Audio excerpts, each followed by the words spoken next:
Hello friends, આજે આપણે જોવાનું છે નિયત સંબંધમાં 5 માર્કના જે દાખલાઓ પૂછાય છે એ કેવી રીતે ગણવાના છે. 5 માર્કના દાખલાઓ માટે સૌથી પહેલાં આપણે લાસ્ટ વિડીયોમાં આપણે જે રીતે જોયું હતું કે બી પછી એ અને પછી વાય કેપ આ 3 વસ્તુ આપણે ગોતવાની હતી.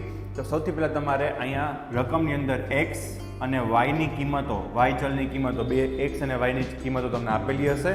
એ તમારે એના ઉપરથી સૂત્રમાં જે જરૂરી છે, જેમ કે એક્સ અને વાયનો ગુણાકાર અને એક્સનો સ્ક્વેર, આ કઈ રીતે ખબર પડી તો કે એક્સ બાર અને વાય બાર શોધ્યા પછી, હવે જો એક્સ બાર તો પોઈન્ટ વગર આવે છે પણ વાય બાર છે એ પોઈન્ટમાં આવે છે.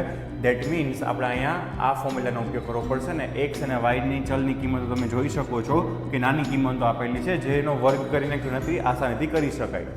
બરાબર છે. તો એક્સ વાય અને એક્સ સ્ક્વેર એ ગોત્યા પછી આપણે એના બીની કિંમતમાં આ સૂત્ર મૂકી દેવાનું છે, N sigma X Y minus sigma X sigma વાયના છેદમાં N sigma X square minus sigma X આખાનો વર્ગ.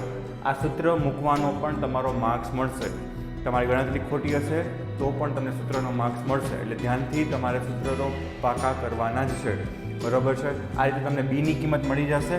બીની કિંમત જરૂરી નથી કે -1 થી 1 ની વચ્ચે હોય, એ ગમે એટલી મોટી પણ હોઈ શકે. બરાબર છે. ત્યાર પછી વાય કેપનું સૂત્ર વાય બાર માઇનસ બી એક્સ બાર મૂકવાનું છે, એટલે તમને એની કિંમત મળી જશે. અને ત્યાર પછી વાય કેપ એટલે નિયત સંબંધ રેખા એ વત્તા બી એક્સ, અને અહીંયા તમને એક્સની કિંમત છે એ રકમમાં ઉપર આપેલી છે. અહીંયા તમને કીધું છે કે આ પરથી નિભાવ ખર્ચ કારના આયુષ્ય પરથી નિયત સંબંધ રેખા મેળવો. અહીંયા સુધી આપેલું હતું વાય કેપની જ વેલ્યુ. હવે તમને આગળ કીધું જો કારનું આયુષ્ય કેટલા વર્ષ હોય, 10 વર્ષ, એટલે આ શું આપ્યું છે તમને વાયની વેલ્યુ આપી દીધી 10 વર્ષ હોય ત્યારે એની સામે એક્સની વેલ્યુ કેટલી છે તો કે 2.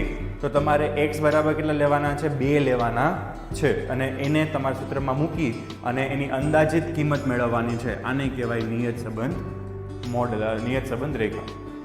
Thank you.